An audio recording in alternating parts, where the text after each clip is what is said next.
Hello दोस्तों, स्वागत है आप सभी का।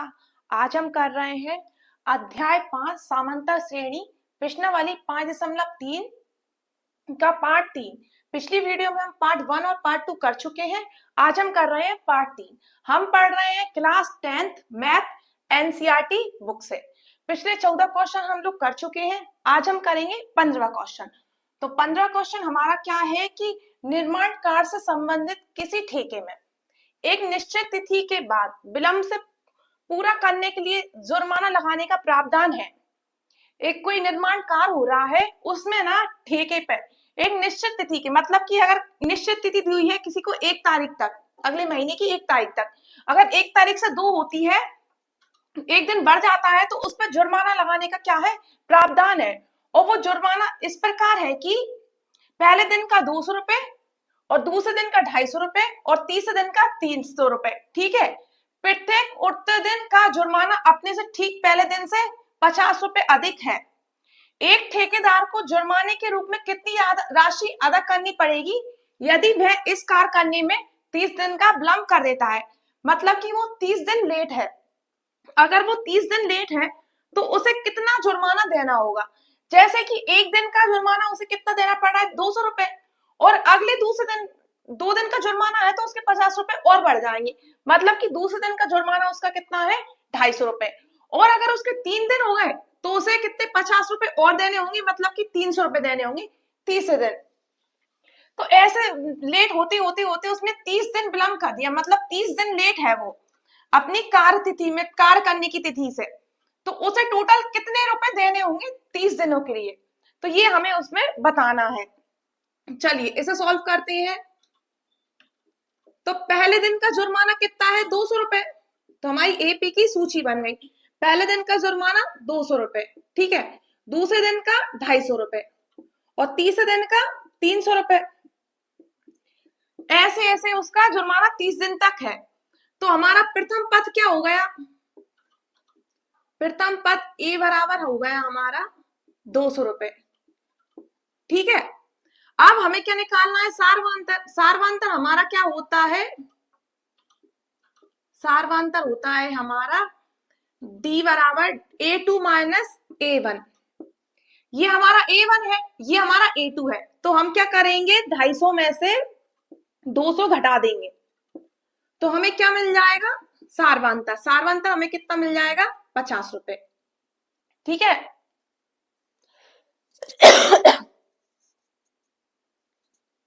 सार्वंतर हमें कितना मिल गया, 50 रुपए।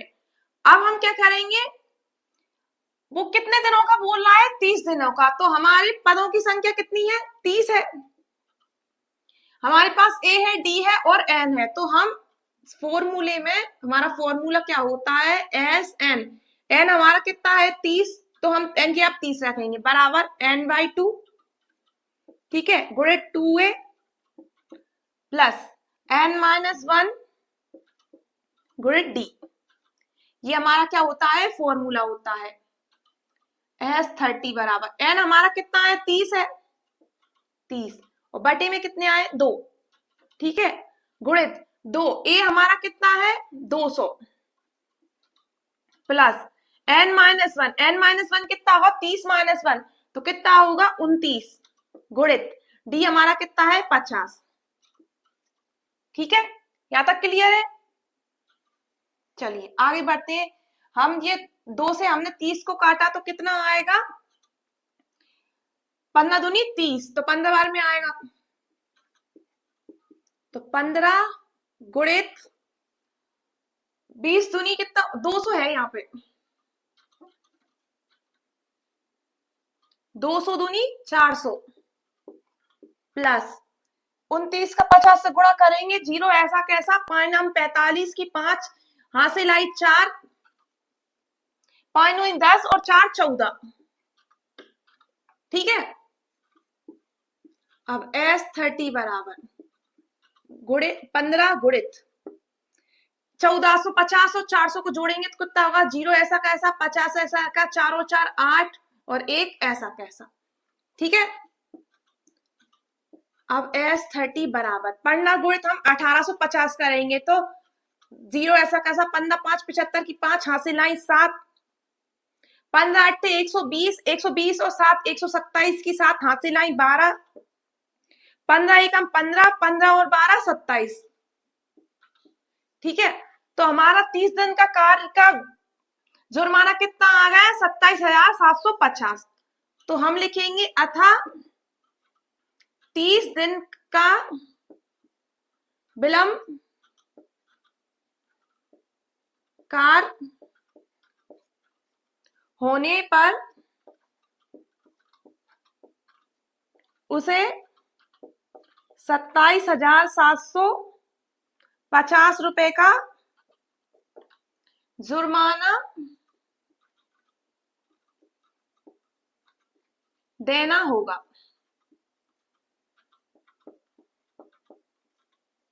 ठीक है, क्लियर है यहां तक?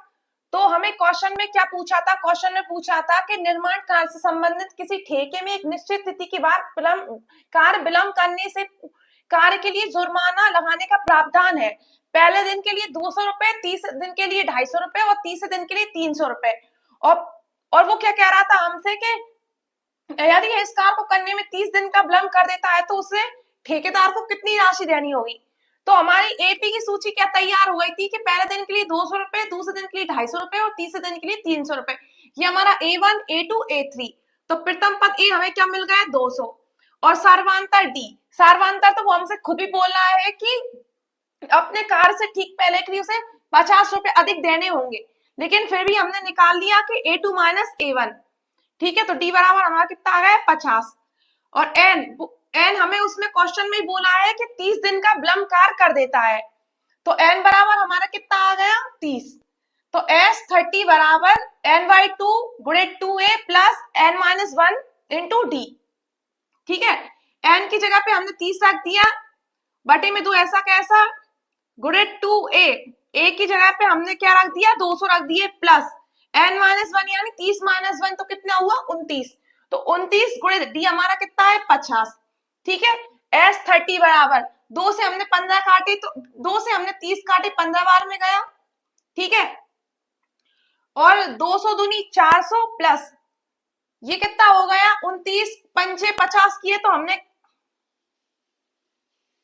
29 का गुणा हमने 50 में किया तो ये आ गया 1450। ठीक है, S30 बराबर 15 गुणे 450, 1450 और 400 को जोड़ा तो 1850 हुए। 1850 का हमने 15 में गुणा किया तो 27,750 आ गए। यही 30 दिन का कार्य विलंब होने पर क्या है? जुर्माना देना, जुर्माना है। ठीक है, यहां तक क्लियर है? चलिए अब करते हैं हम 16वां क्वेश्चन। तो ये है हमारा 16वां क्वेश्चन। 16वां क्वेश्चन क्या कह रहा है कि किसी स्कूल के विद्यार्थियों को उनके समग्र शैक्षणिक प्रदर्शन के लिए 7 नगद पुरस्कार देने के लिए 700 रुपए की राशि रखी गई है। यदि प्रत्येक पुरस्कार अपने से ठीक पहले पुरस्कार से 20 रुपए कम है तो प्रत्येक पुरस्कार का मान ज्ञात कीजिए। चलिए इसे सॉल्व करते हैं। तो क्वेश्चन में क्या कह रहा है वो हमसे कि 7 नगद पुरस्कार देने के लिए 700 रुपए की राशि रखी गई है, मतलब कि सातों पुरस्कारों का योग कितना है? 700 रुपए। ठीक है, और पुरस्कार कितने हैं? 7 है, तो एन बराबर हमारा कितना आ गया? 7। और फिर वो हमसे क्या कह रहा है कि प्रत्येक पुरस्कार अपने से ठीक पहले पुरस्कार से कितना है? 20 कम है, मतलब कि जो हमारे A1, A2, A3 होंगे ना, वो हमसे पूछ रहा है और उनमें कितने का अंतर होगा? 20 रुपए का, और 20 रुपए कम है, तो हम डी बराबर क्या करेंगे? माइनस के 20। क्लियर है यहां तक? तो वो हमसे कह रहा है कि प्रत्येक पुरस्कार का मान ज्ञात कीजिए, मतलब कि हमें A1, A2, A3 का मान बताना है कि हमें प्रथम पुरस्कार, द्वितीय पुरस्कार, तृतीय पुरस्कार का क्या बताना है? राशि बतानी है कि कितनी राशि है। तो देखिए हमारे पास SN है, N है, D है, तो हम क्या करेंगे? इस फॉर्मूले की सहायता से A1, A2, A3 का मान निकाल लेंगे। तो हमारा फॉर्मूला क्या होता है? SN बराबर N/2 गुणे 2a plus n-1 into D. ठीक है, n हमारा कितना है?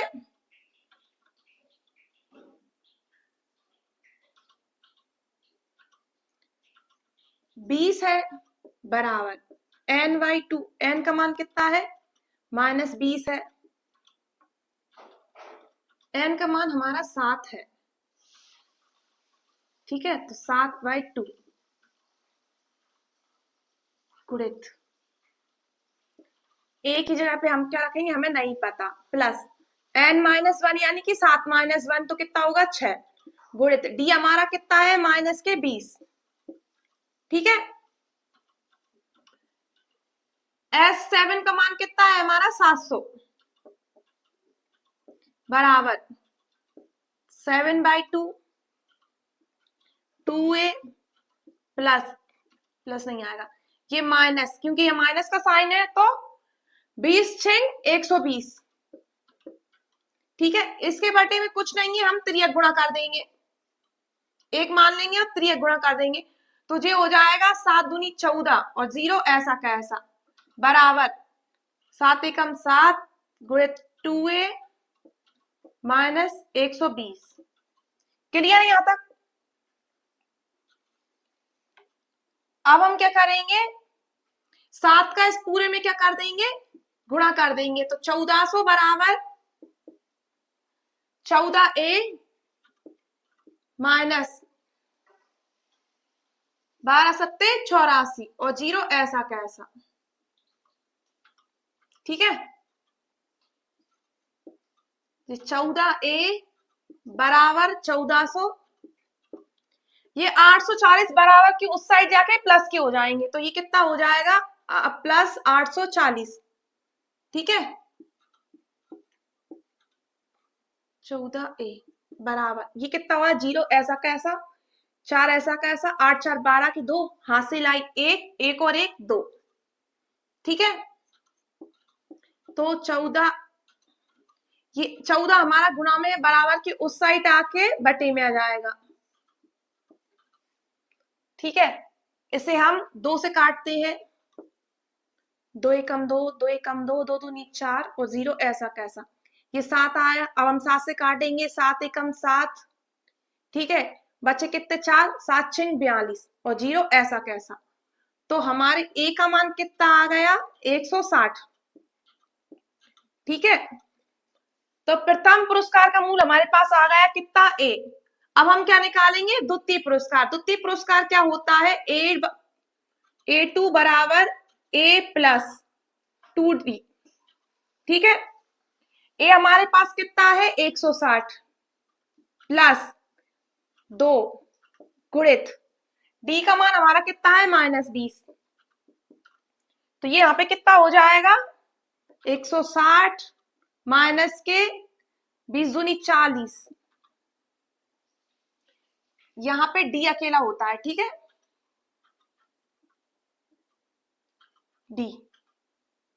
d का मान कितना है हमारा -20, ठीक है। तो ये हो जाएगा 160 माइनस 20 बराबर 140, ठीक है। हमारे पास क्या आ गया द्वितीय पुरस्कार का मूल आ गया 140। अब हम तृतीय पुरस्कार का मूल निकालेंगे, तृतीय पुरस्कार का मूल क्या होता है a + 2d, जो a3 होता है 3 में से एक कम हो जाता है तो 2d आता है, ठीक है। a हमारे पास 160 प्लस 2 गुणित d का मान हमारे पास -20, तो ये हो जाएगा 160 माइनस 20 दूनी 40 बराबर 120, ठीक है। तृतीय पुरस्कार का मूल आ गया। अब हम चौथे पुरस्कार का मूल निकालेंगे, तो कितना होगा a + 4 है तो एक कम हो जाएगा 3d बराबर 160 प्लस 3 गुणित -20, d का मान कितना है -20 बराबर 160 20 दिया 60 माइनस के 160 में से 60 जाएगा तो 100 बचेंगे, ये हमारे चतुर्थ पुरस्कार का मूल्य हो गया। अब हम पांचवें पुरस्कार का मूल्य निकालेंगे। पांचवें पुरस्कार का मूल्य क्या होगा a + 4d बराबर 160 प्लस 4 गुणित -20, ये हो जाएगा 160 20 चुके 80 माइनस के बराबर 160 में से 80 जाएगा तो कितना बचेगा 80, ठीक है। अब हम छठवें पुरस्कार का मूल्य निकालेंगे। a प्लस 5d बराबर 160 प्लस 5 गुणित माइनस 20 बराबर 160, 20 500 माइनस के बराबर 60। ठीक है, 160 में से 100 जाएंगे तो 60 बचेंगे। अब हम सातवें पुरस्कार का मान निकालेंगे। a बराबर a7 बराबर a प्लस 6d बराबर 100, ए हमारा कितना है 160 प्लस 6 गुणित माइनस 20 बराबर 160 और 20 छेंगे 120 माइनस के 160 में से 120 गए तो कितना बचा 40। ये हमारा क्या आंसर। तो हमसे क्वेश्चन में क्या बोल रहा था कि विद्यार्थियों को 7 नगद पुरस्कार देने के लिए 700 रुपए की राशि रची गई है। टोटल 7 पुरस्कारों का मूल कितना था 700, तो एसएन बराबर हमारा कितना हो गया 700। ठीक है, प्रत्येक पुरस्कार अपने से ठीक पहले पुरस्कार से 20 कम है। ठीक है, कितने का अंतर आ रहा है 20 रुपए का। तो अंतर का मतलब होता है सारवंतर, सारवंतर यानी डी। कितना कम है, कम का मतलब होता है माइनस, तो 20 कम है तो हमने माइनस के 20 रखे। ठीक है, कितने पुरस्कार है 7 पुरस्कार, तो एन बराबर हमारा कितना आ गया 7। हमारे पास एस एन है, एन है, डी है, हमें ए नहीं है तो हम ए का मान निकालने के लिए इस फॉर्मूले में तीनों मान रख देंगे। तो एस 7 बराबर एन का मान 7, 7/2 इंटू 2a, ए का मान हमें नहीं पता, प्लस n-1 यानी कि 7-1 तो 6 गुणित डी हमारा कितना है -6। ठीक है, और S7 हमारा कितना है 700 बराबर 7/2 इंटू 2a माइनस 20 छंग 120 माइनस के। ठीक है, 700 के बटे में कुछ नहीं था, हमने एक मान लिया, इसका हमने तिर्यक गुणा कर दिया। 700 दूनी 1400 बराबर एक का 7 में किया तो ये ऐसा का ऐसा, हमने इस 7 का पूरे में गुणा कर दिया, तो 7 दूनी 14 माइनस 12 सत्ते 84 और 0 ऐसा का ऐसा। ये 14a बराबर 1400 माइनस, ये हमने माइनस 184 को बराबर की उस माइनस 840 को हम बराबर की उस साइड लाए तो प्लस के 884 हो गए, 840 हो गए। ठीक है, 840 और 1400 को जोड़ा तो कितना आ गया 2240। ठीक है, 2240 को हमने 14 से काटा तो कितना आ गया 160। तो प्रथम पुरस्कार का मान कितना आया 160। अब हम अगले 6 पुरस्कारों का मूल्य निकालेंगे। तो A2 बराबर क्या होता है A प्लस डी, ए हमारा 160, डी हमारा -20, तो 160 में से 20 गए तो 140 मिला। दूसरे पुरस्कार का मूल्य कितना आ गया 40 रुपए। अब हम तीसरे पुरस्कार का मूल्य निकालेंगे। तीसरा पुरस्कार क्या होता है A3 बराबर A प्लस 2D, ए का मान 160 2 इंटू प्लस 2 डी का मान -20। ठीक है, 20 दूनी 40 माइनस के 160 में से 40 गए तो 120 बचे। तृतीय पुरस्कार का मूल्य 120 आ गया। अब हम A4 निकालेंगे। A4 होता है A प्लस 3D। ठीक है, डी का मान -3 था तो 60 में 160 में से 60 गए तो 100 बचे। चौथे पुरस्कार का मूल्य 100 रुपए आ गया। ऐसे हमने 5वें का निकाला, 6वें का निकाला, 7वें का निकाला, तो ये हमारे 7 पुरस्कारों के मूल आ गए। कोई दिक्कत यहाँ तक नहीं है। चलिए अब करते हैं हम 17वां क्वेश्चन। तो ये है हमारा क्वेश्चन नंबर 17।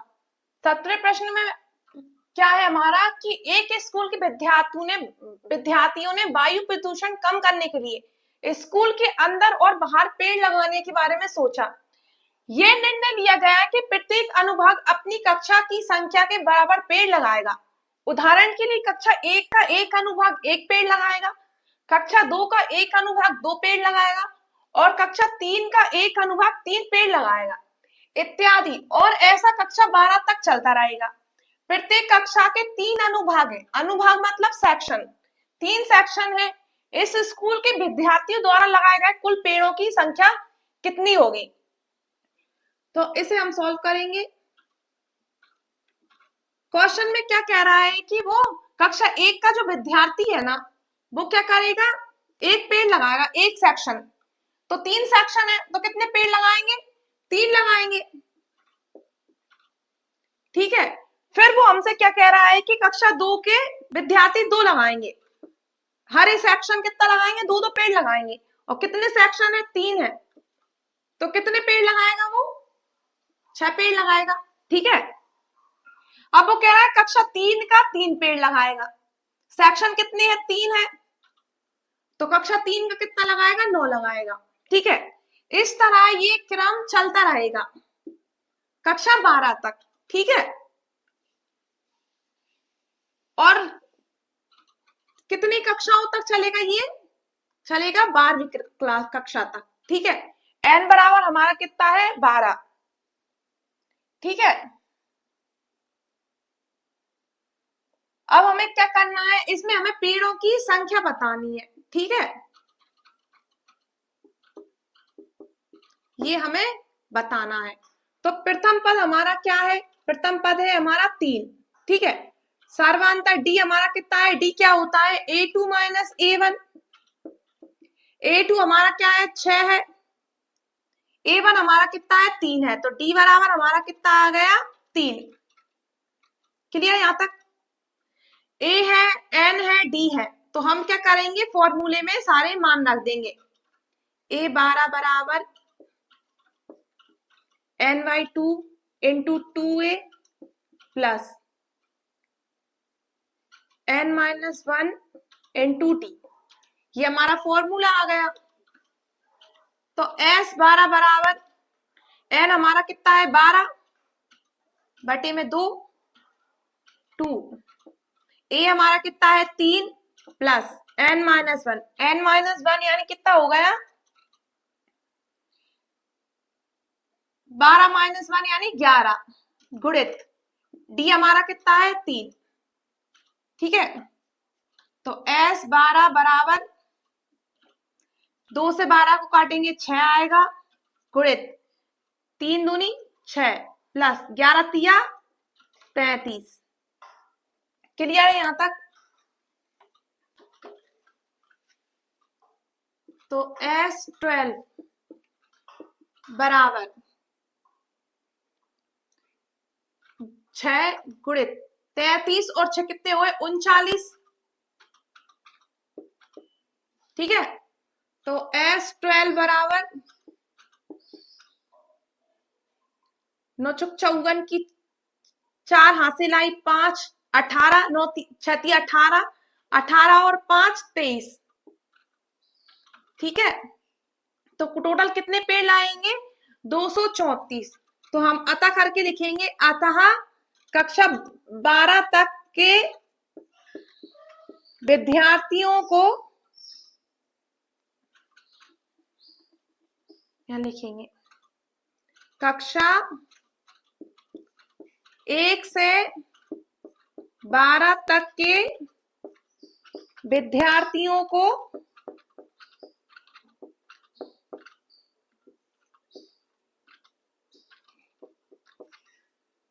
234 पेड़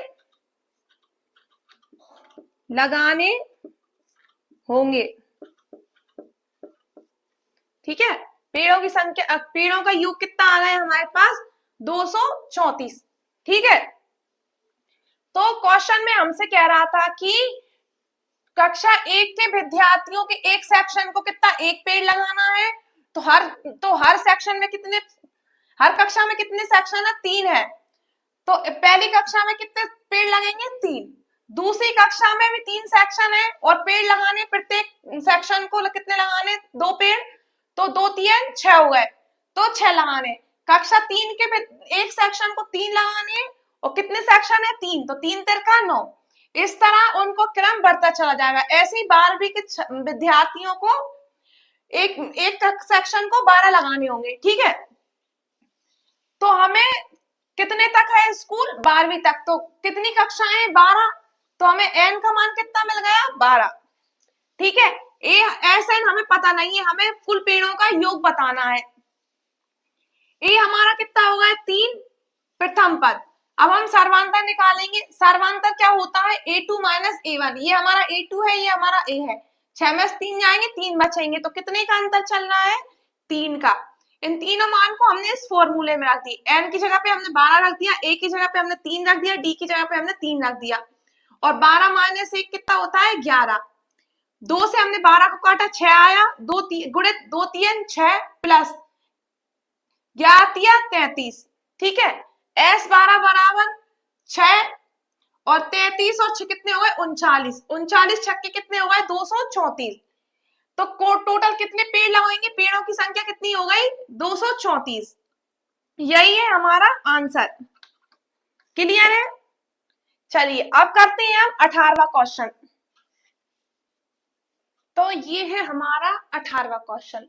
18वां क्वेश्चन क्या कह रहा है कि केंद्र से प्रारंभ करते हुए बारी बारी केंद्रों ए और बी के लेते हुए त्रिज्याएं 0.5 सेंटीमीटर, 1.0 सेंटीमीटर, 1.5 सेंटीमीटर और 2.0 सेंटीमीटर वाले उत्तरोत्तर अर्धवृत्तों को खींचकर एक सर्पिल बनाया गया है, जैसा आवृत्ति 5.4 में दिखाया गया है।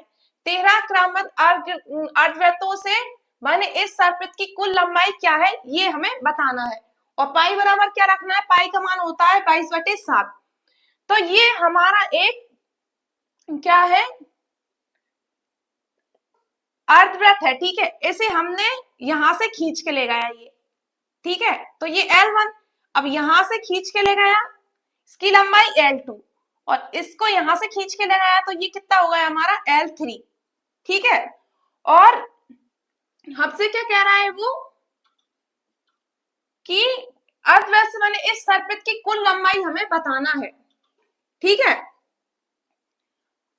तो वो हमसे क्या अर्धवृत्त की लंबाई क्या है, अर्धवृत्त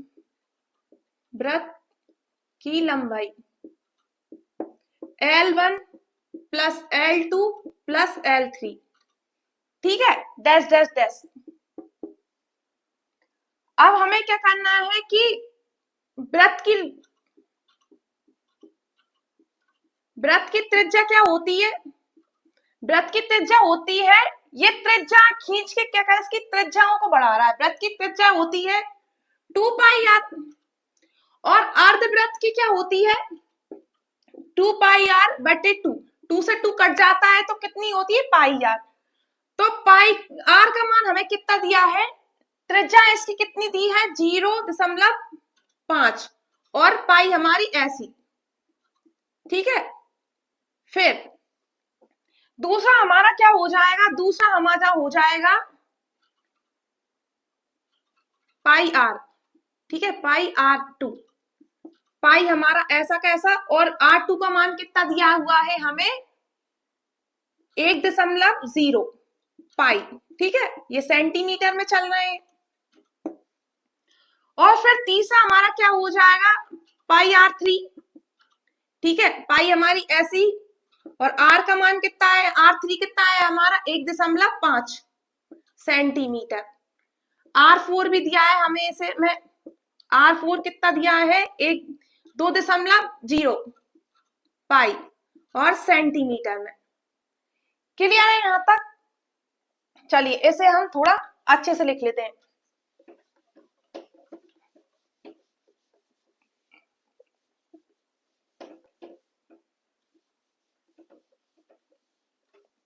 तो यहां पे लिखेंगे हम वृत्त की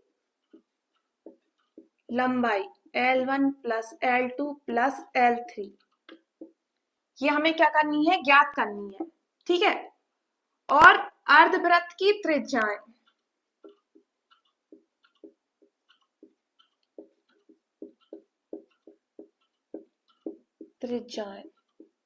अर्धवृत्त की त्रिज्याएं क्या है पाई R1, पाई R का पाई 0.5 सेंटीमीटर। ठीक है, पाई R2 का मान कितना है पाई 1.0 सेंटीमीटर। ठीक है, पाई R3 का मान कितना है पाई 1.5 सेंटीमीटर और R4 का मान भी दिया है उसने, तो पाई 2.0 सेंटीमीटर। ठीक है, तो इसमें हमें क्या दिया है,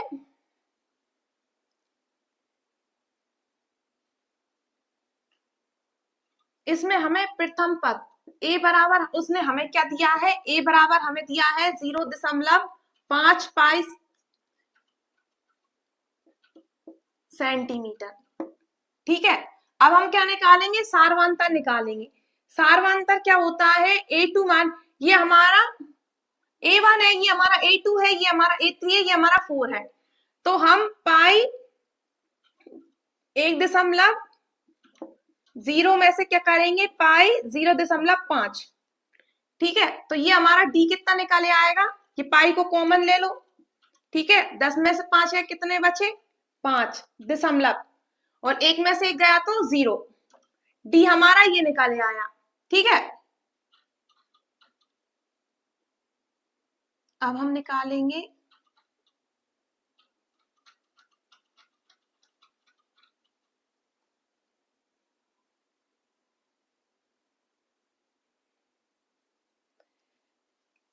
तेरह क्रमागत अर्धवृत्तों से बने इस सर्ववृत्त की कुल लंबाई क्या होगी। इसने क्या करा है, इसमें 13 अर्धवृत्त बनना है, ये यहाँ से एक अर्धवृत्त बनना है। ठीक है, ये यहाँ से अर्धवृत्त बनना है, और ये यहाँ से L3। ठीक है, तो कितने, 13, इस तरह 13 बनते आ रहे हैं। ठीक है, तो हमारे वृत्तों की संख्या कितनी हो गई, 13। ठीक है, हमें उसमें लंबाई पूछ रहा है, तो SN बराबर कितना होगा, N/2 गुणित 2A प्लस N-1 गुणित D। क्लियर है यहां तक। चलिए आगे बढ़ते हैं। N का मान कितना है, 13 बराबर N का मान 13 बटे में 2 गुणित 2A, इसे साफ कर देते हैं।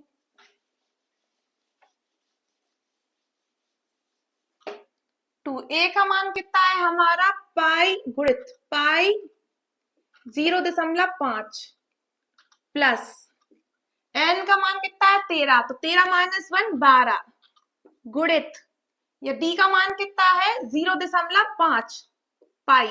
ठीक है, तो S13 बराबर, ये नहीं कटेगा, 13 बटे तो ऐसा कैसा गुणित, ये कितना हो जाएगा, 5 दूनी 10, तो 1.0 पाई प्लस 12 पंजे 60, 6.0 पाई। ठीक है, S13 बराबर 13 बटे 2। अब हम क्या करेंगे, पाई कॉमन ले लेंगे, और जो एक और एक कितना, 1 और 6 कितना हो जाएगा, 7। ठीक है, S13 बराबर 13 बटे 2, और हम पाई का मान रखेंगे, पाई का मान कितना दिया है हमें, 22 बटे 7 गुणित 7। ठीक है, 7 से 7 कट गए, और 2 से 2 एकम 2, 2 एकम 2। ठीक है, तो S13 बराबर 13 गुणित 11, तो S13 बराबर क्या हो, 11 एकम 11, 11 तिया 33 की 3 हासिल आई 3, 11 एकम 11, 11 और 3 14, तो अथा 13 व्रतों, 13 अर्धव्रत हैं। ठीक है, अर्धव्रत, व्रतों की लंबाई कितनी है, 133। क्लियर है यहां तक। तो हमें इसमें क्या कह रहा था कि केंद्र से प्रारंभ करते हुए, ये हमारा केंद्र है, यहां से प्रारंभ करते हुए ए और बी को लेते हुए, ए और बी को लेते हुए, ठीक है, 0.5 सेंटीमीटर, 0.5 सेंटीमीटर। ठीक है, 1.5 सेंटीमीटर की त्रिज्या है, 1.5 सेंटीमीटर, और 2.0। ठीक है, ऐसे करते के क्या कर रहा है, अर्धवृत्त बना रहा है, खींचकर एक सर्पिल बनाया गया है, जैसा कि 5.4 आपको बुक में दिखाया गया होगा। 13 क्रमागत अर्धों से बने बने इस सर्पिल की कुल लंबाई ज्ञात कीजिए। ऐसे ये अर्धवृत्त बनाते बनाते 13 अर्धवृत्त बनाए इसने, ठीक है। ये L1 है, ये L2 है, फिर यहां से गया ये L3 है और ये L4 है। इसने खींचते खींचते क्या करा है, केंद्र से खींचते खींचते 13 अर्धवृत्त बनाए हुए हैं उसने, ठीक है। तो उनकी हमसे क्या पूछा है, लंबाई पूछ रहा है वो। इन 13 अर्धवृत्तों की लंबाई बताइए, ठीक है। तो अर्धवृत्त की ये त्रिज्याएं दी हुई है उसने, ठीक है। तो त्रिज्या क्या होता है, वृत्त की त्रिज्या होती है 2 पाई आर और अर्धवृत्त की त्रिज्या क्या होती है, पाई आर। तो पाई हमारा ऐसा कैसा, R1 का मान उसने हमें कितना दिया है, 0.5, ठीक है। फिर उसने हमारा पाई R2, पाई हमारा ऐसा कैसा, R2 का मान हमें उसने दिया है 1.5 सेंटीमीटर। ऐसे ही उसने हमें R3 R4 का मान इसमें दिया हुआ है। तो ये हमारा A1 है, ये हमारा A2 है, ये हमारा A3 है, ये हमारा A4 है। तो हमें ए क्या मिल गया, प्रथम पद क्या मिल गया हमें, पाई 0.5 सेंटीमीटर। अब हम क्या निकालेंगे, सारवांता निकालेंगे। सारवांता निकालने के लिए क्या करते हैं, A2 माइनस A1 करते हैं। तो 0.5 घटाए हमने किस में से, 1.0 में से, तो कितना मिल गया हमें, 0.5। सारवांता मिल रहा है।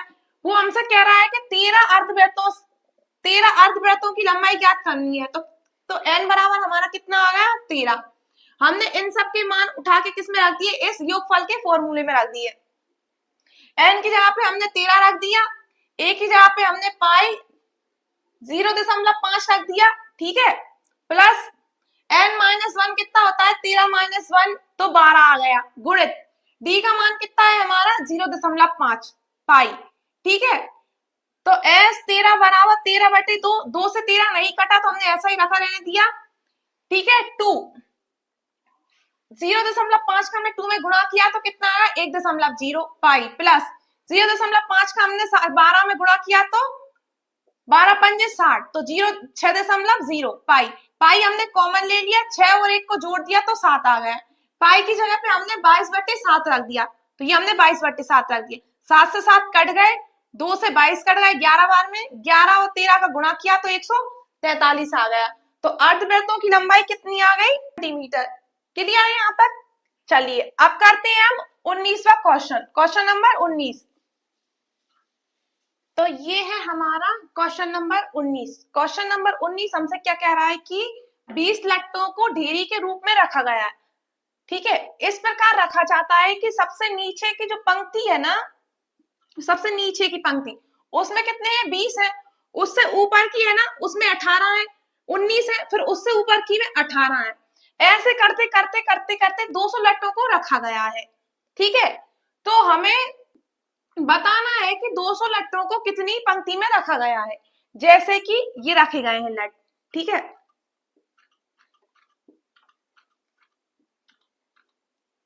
ये 20 रखे हो गए,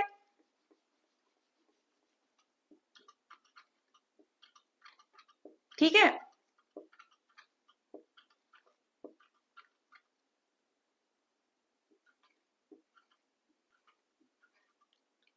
फिर इनके ऊपर रखे गए हैं 19, ठीक है। फिर उनके ऊपर इस तरह 18 रखे गए हैं और हर पंक्ति में एक कम करके रखा गया है। जैसे कि यहाँ पे 20 होगा, यहाँ 19 होगा, यहाँ 18, 17, 16, 15। तो ऐसे करके 200 लट्टों को रखा गया है, ठीक है।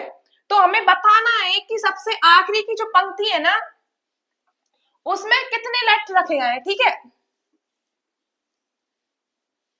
सबसे आखिरी मतलब जो सबसे ऊपर होगी, ठीक है, उसमें कितने लट रखे गए हैं। चलिए इसे सॉल्व करते हैं।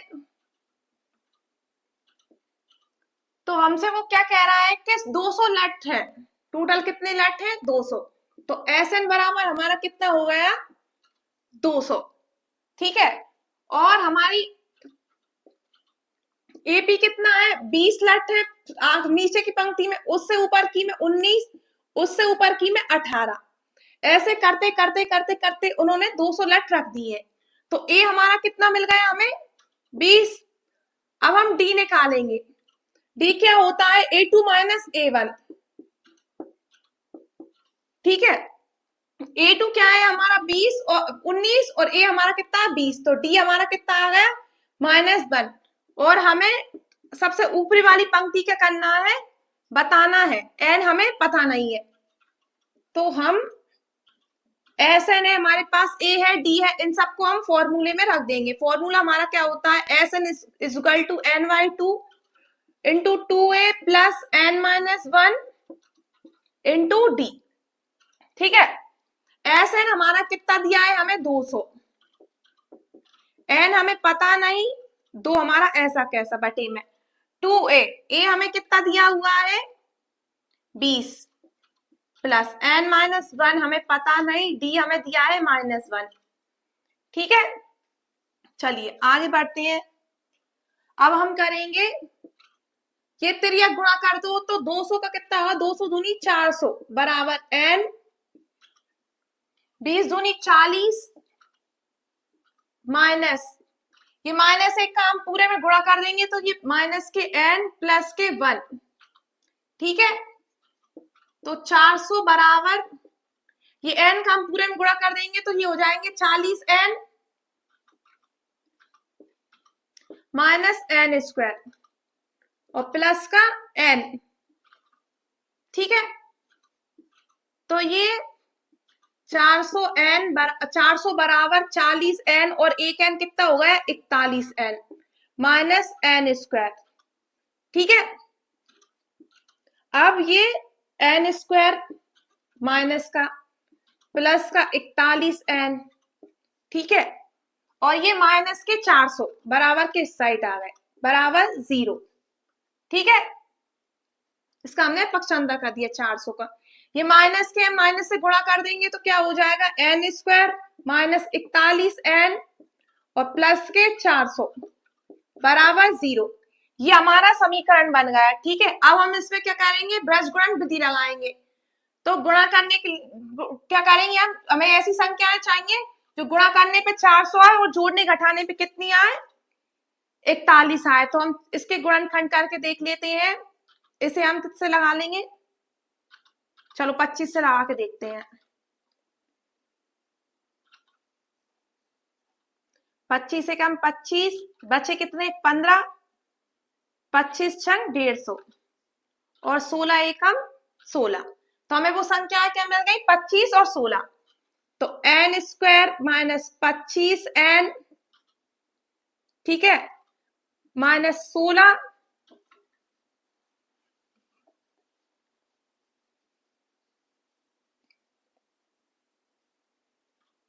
n प्लस के 400 बराबर 0।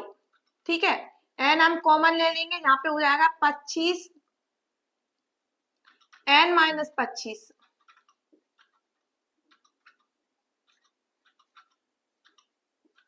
माइनस 16, ये हो जाएगा n माइनस के 25 बराबर 0। n माइनस 25 और n माइनस 16 बराबर 0। इनको हम 0 के बराबर रखेंगे, 25 बराबर 0 और n माइनस 16 बराबर 0। ठीक है, n बराबर 25 n बराबर 16। ठीक है, चूंकि हमें आखिरी पंक्ति में कितने 20 लेट रखे थे तो 25 तो हो ही नहीं सकता। ठीक है, क्योंकि 25 ज्यादा है तो n बराबर हम कितने लेंगे 16।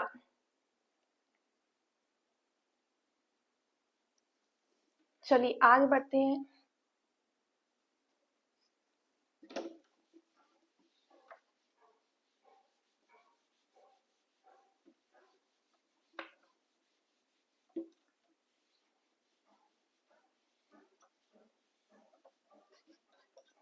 n बराबर हम कितना लेंगे 16 लेंगे। ठीक है, a 16 बराबर कितना होता है a प्लस 15d। ठीक है, a 16 बराबर पंक्तियां कितनी रखी होंगी 16। हमने क्या लिया है n बराबर 16, a हमारा कितना था 20 प्लस 15 इंटू -1। ठीक है, a 16 बराबर 20 माइनस के 15, तो ए 16 बराबर 5। तो 16वीं पंक्ति में कितने लेटर रखे होंगे?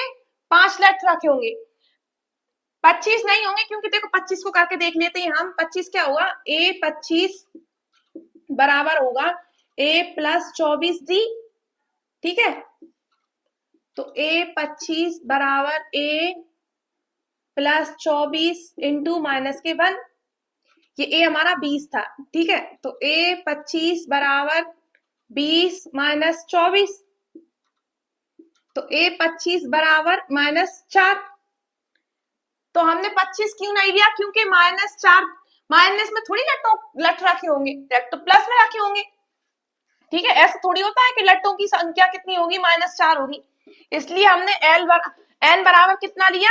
16 लिया, ठीक है। तो हम लिखेंगे अथा 16 पंक्तियों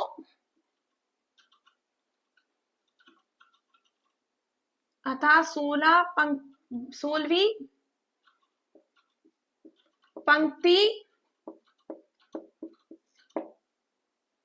होगी जिसमें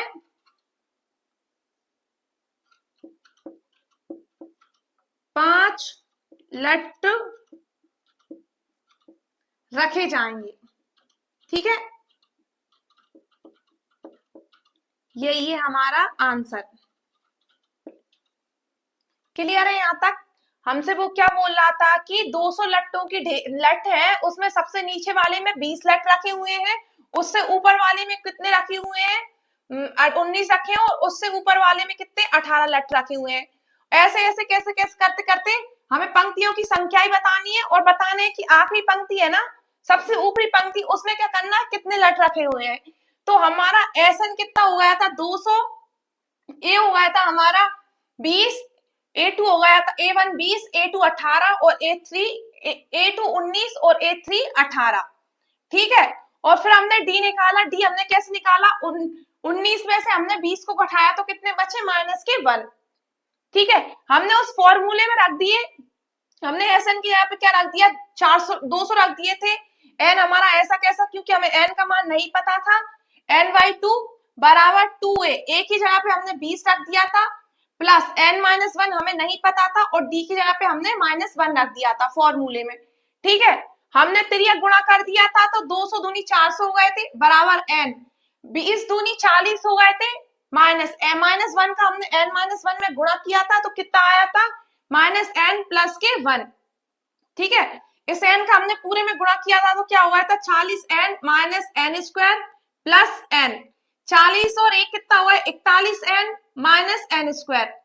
हमने 400 को बराबर के इस साइड लिया है, तो ये प्लस के थे माइनस के हो गए, ठीक है। बराबर में 0, हमने माइनस से क्या कर दिया? भाग दे दिया, माइनस से गुणा कर दिया, तो फिर क्या होगा? N² माइनस 41N प्लस 400 बराबर 0। ये हमारा समीकरण बन गया। अब हमने इसमें क्या? ब्रजगुणन विधि लगाई। हमने इसके गुणनखंड करके देखे, हमें कैसी संख्याएं चाहिए थी? जो गुणा करने पे 400 आए और जोड़ने घटाने पे 41 आए। हमें वो संख्याएं 25 और 16 मिली थी, ठीक है। -25 और -16 को जोड़ेंगे तो कितना आएगा? -41, और माइनस माइनस प्लस तो कितना हो जाएगा? 400। 25 गुणित 16 करेंगे तो 400 हो जाएगा, ठीक है। अब हमने क्या किया? n कॉमन ले लिया, यहाँ पे बचा n-25, इस पूरे में से हमने 16 कॉमन ले लिया, तो यहाँ पे बचा n, और माइनस प्लस माइनस 400 में से 16 का हमने भाग दिया तो 25 आया, ठीक है। अब हम n-25 और हमारे पास n-16 बराबर 0, इस पूरे को हमने 0 के बराबर में रखा, n बराबर 25, n बराबर 16। क्योंकि 25 n बराबर हम 25 नहीं लेंगे, क्योंकि 25 पंक्तियां ही नहीं है, उसमें सबसे नीचे वाली पंक्ति कौन सी बताइए? 20 बताइए, ठीक है। और n बराबर 16, हमने n बराबर 16 लिया। मैंने आपको करके बताया था, अगर हम n बराबर 25 लेंगे तो हमारा आंसर माइनस में आएगा, और माइनस में लेट रखे नहीं हो सकते। n बराबर हमने 16 लिया। 16 क्या होता है? A16 क्या होता है? A plus 15D। A हमारे पास 20 है, प्लस 15 गुणे D का मान हमारे पास -1 था। 20 हमारा ऐसा कैसा? 15 एकम 15 माइनस की 20 में से 15 गए तो 5 बचे, तो सबसे ऊपर वाली पंक्ति 16वीं होगी, उसमें कितने लेटर रखे होंगे? 5 लेटर रखे होंगे। क्लियर है यहाँ तक? चलिए आगे बढ़ते हैं। अब करते हैं हम 20वां क्वेश्चन। ये है हमारा 20वां क्वेश्चन। 20वां क्वेश्चन क्या कह रहा है कि एक आलू दौड़ प्रतियोगिता है, ठीक है, उसमें एक 5 मीटर पे क्या रखी हुई है? एक आलू रखा हुआ है, और पहले ना वो 5 मीटर जाएगा, ठीक है, आलू उठाने के लिए प्रतियोगिता, फिर 5 मीटर आएगा, ठीक है, तो उसकी पहले प्रतियोगिता की क्या हो गई? 10 मीटर की दूर वो हो गई रेस, ठीक है। दूसरा प्रतियोगी क्या करेगा? फिर क्वेश्चन में कह रहा है वो हमसे कि 3 मीटर पे दूसरा आलू है, 3-3 मीटर पे 10-10 आलू रखे हुए हैं, तो ये क्या करेगा? ये 3 मीटर और गया, ये 5 था, ये 3 मीटर और गया, फिर 3 मीटर वापस आया, ये कितना हो गया? 6, और फिर ये 10, 6-10 कितने हो गए? 16, ठीक है, 16 मीटर। अब फिर ये 3 फिर गया, ये 3 और 3, ये कितना हो गया? 6, 3 गया, 3 आ गया, फिर ये 6, 12, 12 और 10 कितना हो गया? 22। तो हमारा पहला कितना, पहले ने कितनी दौड़ की? 10 मीटर की, दूसरे ने की उसने 16 की, तीसरे ने की 22 की। ऐसे ऐसे 3-3 मीटर की दूरी पर प्रत्येक आलू रखे गए हैं, ठीक है।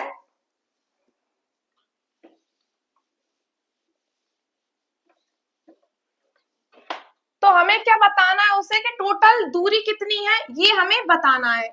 तो हमारा a बराबर कितना आ गया? 10, n बराबर हमारा कितना आ गया? 10, ठीक है। इसमें कितने हैं? 10 आलू हैं, और d हम कैसे निकालेंगे?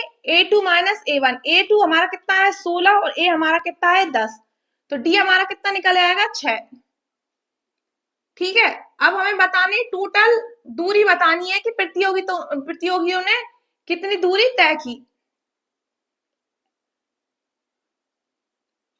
तो ये हमारा Sn बराबर होगा n/2 into 2a plus n minus 1 into D, ठीक है।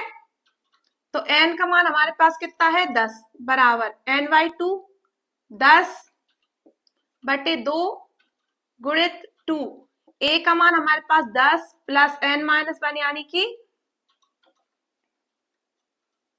9 गुणित 6, ठीक है। s 10 बराबर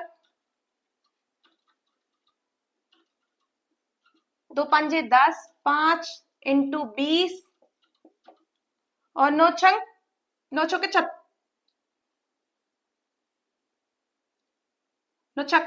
54। तो ये हमारा S10 बराबर कितना हो जाएगा? 5 गुणित 54 और 20 कितने होंगे? 74, ठीक है। तो S10 बराबर 4 पंजे 20 की 0 हासिल आई 2, 7 पंजा 35 और 2 37, 370। हमारे टोटल दूर कितनी आ गई? 370 मीटर।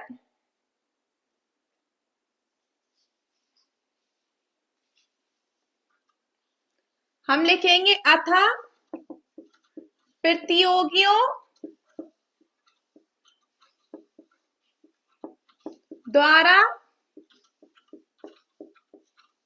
370 मीटर दूरी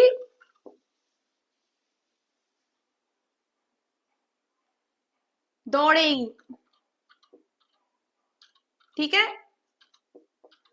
यही है हमारा आंसर। तो क्वेश्चन में हमसे कह रहा था कि एक आलू दौड़ में प्रारंभिक स्थान पर एक बाल्टी रखी गई है जो पहले आलू से 5 मीटर की दूरी पर रखी गई है। ये बाल्टी रखी हुई है हमें एक 5 मीटर की दूरी पर, ठीक है, तथा अन्य आलुओं में एक सीधी रेखा परस्पर 3 मीटर की दूरियों पर रखा गया है। इस रेखा पर 10 आलू रखे गए हैं। तो n बराबर हमारा कितना आ गया? 10। पहले वो क्या करेगी? 5 मीटर जाएगी, फिर 5 मीटर वापस आएगी बाल्टी में, तो इसकी टोटल दूरी कितनी हो गई? 10। फिर वो क्या करेगी? दोबारा क्या करेगी? 5 मीटर गई, 5 मीटर आई, तो ये 10 तो ये हो गया। 3 मीटर एक की दूरी पर एक आलू और रखा है, तो वो 3 मीटर जाएगी, 3 मीटर आएगी, 6 और 10 कितना हो गया? 16, ठीक है, तो दूसरी दौड़ कितनी हुई हमारी 16 मीटर की। फिर उसने क्या किया, 16 मीटर के बाद 3 मीटर और गई, 3 मीटर और आई, तो 16 और 6 कितना हुआ, 22। तो तृतीय पद हमें कितना मिल गया, 22। ठीक है, प्रथम पद हमने क्या मान लिया, ए मान लिया। फिर हमने क्या निकाला, डी। डी क्या होता है, A2 माइनस A1। 16 में 10 घटाए तो कितने बचे, 6। हमसे वो टोटल दूरी पूछ रहा था, इसलिए हमने SN बराबर N/2 गुणित 2A प्लस N माइनस 1 गुणित D, ये हमने फॉर्मूला रख दिया। N की जगह पे हमने क्या रखा, 10 रखा। A की जगह पे भी हमने 10 रखा, प्लस N माइनस 1 यानी 10 माइनस 1, तो कितना आया, 9 गुणित D हमारा कितना था, 6। दो SN N का मान कितना है, 10, तो S 10 बराबर 2 से हमने 10 काटा, 5 बार में गया, 10 दूनी 20 प्लस 9 छंग 54। ठीक है, 9 छक्के 54, 54 और 20 को जोड़ दिया, 74 आ गए। 74 का 5 से गुणा किया तो कितना आया, 370। तो टोटल दूरी कितनी मिल गई हमें, 270। यही है हमारा आंसर। चलिए, आज हमारी 5.3 समाप्त हो चुकी है। अब मिलेंगे हम अगली वीडियो में। वीडियो अच्छी लगी हो, वीडियो को लाइक करें, चैनल को सब्सक्राइब करें और हमारे चैनल पर बने रहें।